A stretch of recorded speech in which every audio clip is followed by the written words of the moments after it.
महाराष्ट्रासाठी अभिमानास्पद अशी बातमी समोर आली आहे। छत्रपती शिवाजी महाराजांच्या 12 किल्ल्यांचा युनेस्कोच्या जागतिक वारसा यादीत समावेश करण्यात आलाय। यामध्ये महाराष्ट्रातील 11 किल्ल्यांसह तमिळनाडूमधील 1 किल्ल्याचा समावेश आहे। रायगड, राजगड, पन्हाळा, प्रतापगड, शिवनेरी, लोहगड, साल्हेर, सिंधुदुर्ग, सुवर्णगड, खांदेरी व तमिळनाडूमधील जिंजी या किल्ल्यांचा यात समावेश आहे, अशी माहिती मुख्यमंत्री देवेंद्र फडणवीस यांनी दिली आहे। राजगुरुनगर एसटी स्टँडच्या मागे राक्षेवाडी एस-मार्ट समोर गटाराची दयनीय अवस्था झाली असून 3 महिने हे गटार असंच रस्त्यावरून वाहत आहे। ग्रामपंचायत मात्र दुर्लक्ष करत असून या गटाराने नागरिक मात्र त्रस्त झाले आहेत। धर्मवीर चित्रपटात आपण तिघे साहेबांचे खरे वारसदार कसे आहोत हे दाखवल्याप्रमाणे गुरुपौर्णिमेच्या दिवशी उपमुख्यमंत्री एकनाथ शिंदे यांनी धर्मवीर आनंद दिघे यांच्या मठात उपस्थित असणं अपेक्षित होतं, पण एकनाथ शिंदे गुरुपौर्णिमेच्या दिवशी दिल्ली दरबारी आयकर नोटिशीचा हा परिणाम आहे असं म्हणत शिवसेना उपनेत्या सुषमा अंधारे यांनी एकनाथ शिंदेंना टोला लगावलाय। राज्यात मराठी भाषेच्या मुद्द्यावरून वातावरण तापलेलं असताना अचानक उपमुख्यमंत्री एकनाथ शिंदे अधिवेशन सोडून दिल्लीला गेले। गृहमंत्री अमित शहा व अनेक मोठ्या केंद्रीय मंत्र्यांच्या भेटी घेतल्या। येणाऱ्या काळात राजकीय पलटावर काही उलटापालट होणार आहे का, अशा चर्चा आता वेग धरू लागल्यात।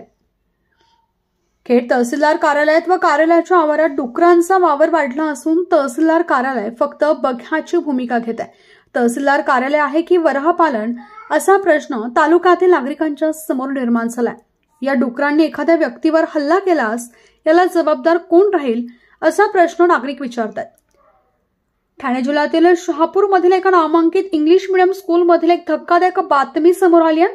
शाळेतील बाथरूममध्ये काही ठिकाणी रक्ताचे डाग दिसल्यामुळे सफाई महिला कामगाराने मुख्याध्यापिका यांना निदर्शनास आणून दिले। त्यावेळी 5वी ते 10वीतील विद्यार्थिनींना एका हॉलमध्ये मुख्याध्यापकांनी एकत्र बोलवले व कुणाची मासिक पाळी आली असेल असं दरडावून विचारलं असता मुली घाबरल्या। यावेळी सगळ्या मुलींना विवस्त्र करून मासिक पाळी चेक करण्यात आली। त्यावेळी पालकांनी संताप व्यक्त केला। त्यावेळी मुख्याध्यापिकेला अटक झाली असून 8 जणांवर गुन्हा दाखल करण्यात आलाय। पुढील तपास पोलीस करतायत।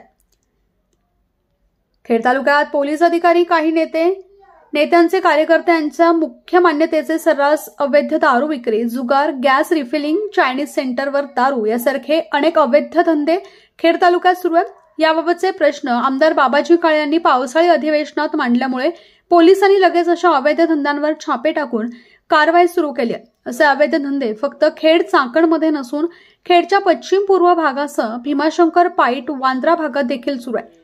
जाणीव जागृती मंचातर्फे गुरुपौर्णिमा साजरी। राजगुरुनगर येथे पतंजली योग समिती राजगुरुनगर आणि जाणीव जागृती मंच राजगुरुनगर यांच्या संयुक्त विद्यमाने गुरुपौर्णिमा उत्सवात साजरी करण्यात आली आहे।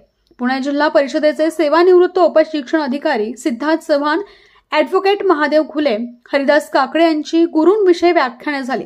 यावेळी जाणीव जागृती मंचाचे अध्यक्ष विठ्ठलराव भोर, उपाध्यक्ष सुनील मांजरे, सचिव मुरलीधर थिगळे यांच्यासह सचिव सतीश चांभारे, खजिनदार काळूराम सांडपोर व सर्व संचालक सभासद उपस्थित होते। MIDC टप्पा क्रमांक 2 मधून आणि 5 मधून चाकण शहराला जोडणारा वासुली फाटा ते चाकण प्रमुख जिल्हा मार्ग 20 हा रस्ता कंपन्यांमध्ये ये-जा करण्यासाठी जड वाहनं वापरत असल्याने प्रचंड वाहतूक कोंडी झाली आहे। या प्रचंड वाहतूक कोंडीमुळे वासुली फाटा ते चाकण 10 किलोमीटरसाठी 3 तास प्रवास करावा लागतोय। शालेय विद्यार्थी, कामगार, शेतकऱ्यांचा तरकारी माल यांचे प्रचंड नुकसान होत आहे। जड वाहनांमुळे रस्त्यावर जागा पुरत नसल्याने अनेक निरपराध लोक मृत्युमुखी पडत आहेत। म्हणूनच या रस्त्यावरील जड वाहने सकाळी 7 ते संध्याकाळी 7 बंद ठेवावी, अन्यथा आंदोलनाशिवाय पर्याय नाही असं आवाहन जिल्हा परिषद सदस्य शरद बुट्टे यांनी फेसबुकच्या माध्यमातून केलंय। पुण्यात वाढत्या गुन्हेगारीसह लैंगिक अत्याचाराच्या अनेक घटना उघडकीस येत आहेत। अशातच पुण्यात गर्भपाताची घटना उघडकीस आली आहे। एका तरुणानं आपल्या गर्लफ्रेंडशी शरीर संबंध ठेवला आणि त्यामुळे ती प्रेग्नंट राहिल्यावर यावर बॉयफ्रेंडने तरुणीला गर्भपाताची गोळी खाऊ घालत गर्भपात करण्यास भाग पाडल्याची धक्कादायक घटना पुण्यातील हिंजवडी येथे घडली आहे। पीडिता तरुणीचं वय 28 वर्ष आहे, तर आरोपीचं नाव आदर्श वाल्मिक मेश्राम, वय 28 वर्ष असं आहे। आपल्या भागातील महत्त्वपूर्ण बातम्या पाहण्यासाठी आजच आमच्या चॅनलला सबस्क्राइब करा आणि बेल आयकॉन प्रेस करा। आणि तुम्ही जर आमच्या बातम्या फेसबुकवर पाहत असाल तर आजच आमच्या फेसबुक पेजला लाईक, शेअर आणि फॉलो करा।